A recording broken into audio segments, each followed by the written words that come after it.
so many of these demonstrators seem to be connected to socialist, communist, and Marxist movements. Not all are necessarily Arab. Um, what's the connection between the pro-Palestinian cause, or you could call it the anti-Israel cause, and the Marxist socialist destabilizing movements during election years? Well, I think on a superficial level, as you just said, if you look at what these protesters, these demonstrators, these rioters are trying to achieve, they're very clear. It's not just about Palestinian rights, and it's not even just about the destruction of Israel. You'll never see American flags at these rallies. You'll see signs, down with the West, death to America. There's a connection there, like you said. It's that these people have a Marxist point of view. They want to destroy capitalism. They want to destroy Judeo-Christian values. And, what focal point other than Israel is the center of Judeo-Christian values, right? So if they can get rid of Israel, that's that's quite an achievement in their further goals of destabilizing the Western civilization, and ushering in a Marxist or like a one world government, which is tied to that today. It's kind of a neo-Marxism, if you will. But I think on a deeper level than that, the connection between what you're seeing in these demonstrations and Marxism is the Soviet Union.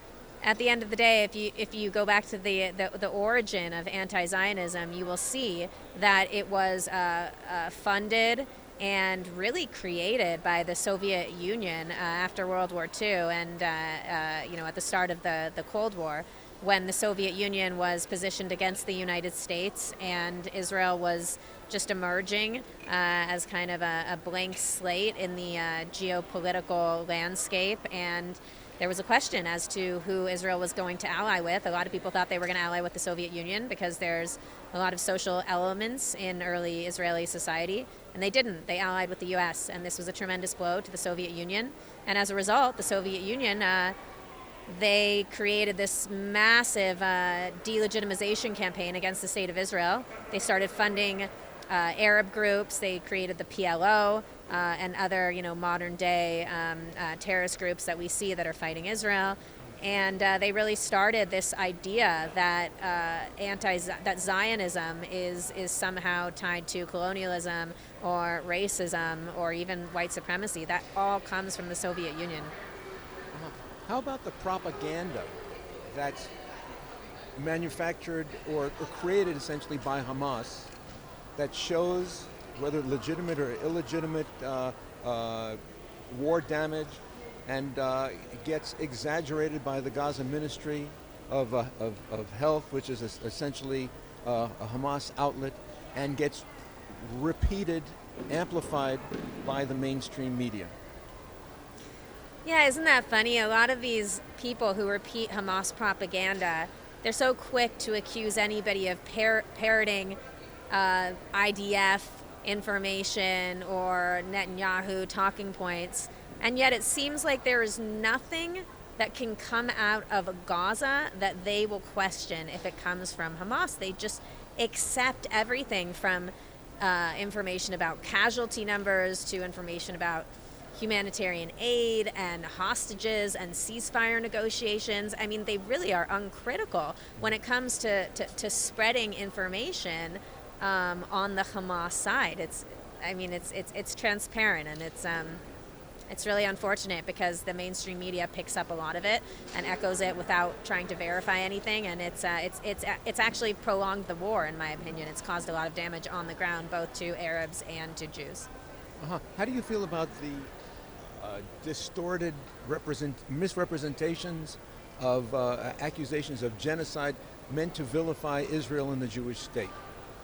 And Zionistic people, whether the Christian, anyone who's supportive of Israel, defending Israel in its existence, not just about this war. What do you think about the Right. malignment and resistance to it? Well, I think it just shows how loose the anti-Israel side can be with language, right? They can take a word like genocide, which has a very, very specific definition with very specific origins after World War II, And they can use it to refer not even just to what's going on in Gaza today, but they can use it to refer to 75 years of occupation. Well, what is it? Is it occupation? Is it genocide? Well, to them, it's everything.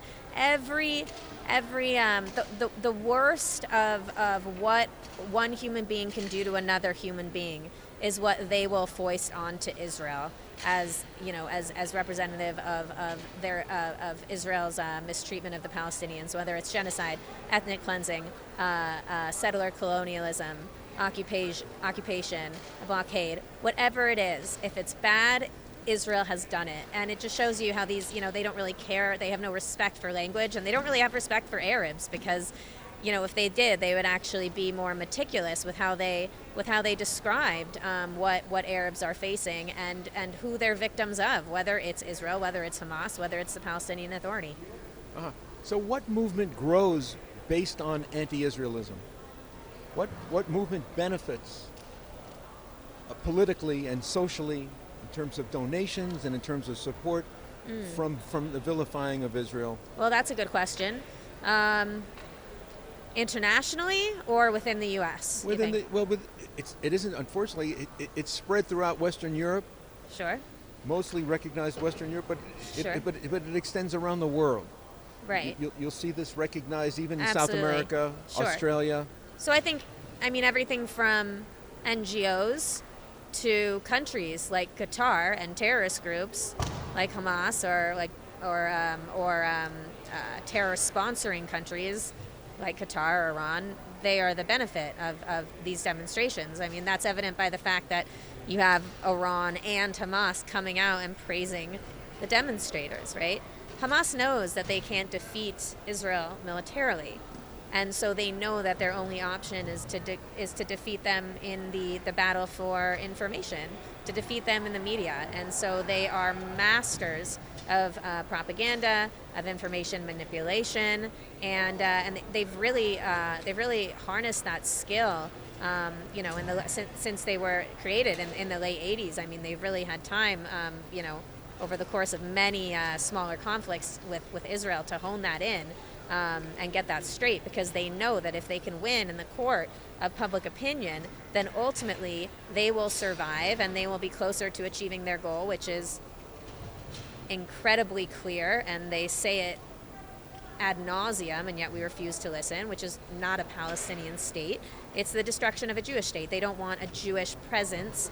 They don't want Jewish sovereignty in that region. It goes against their fanatical religious beliefs. And this is not just about Hamas. I mean, you see Hamas's allies like Boko Haram, for example, in Africa. You see them, you know, massacring Christians, doing the same thing that Hamas did to Jews on October 7th. You see, you know, sister terror organizations that also want the same goal of an Islamic caliphate, treating Christians in Africa the same way. If there were Jews in Africa, they would treat them the same way. Luckily, Israel has rescued all of them from Africa. So this is really about there not being a non-Muslim presence in a region where Muslims, have a significant majority.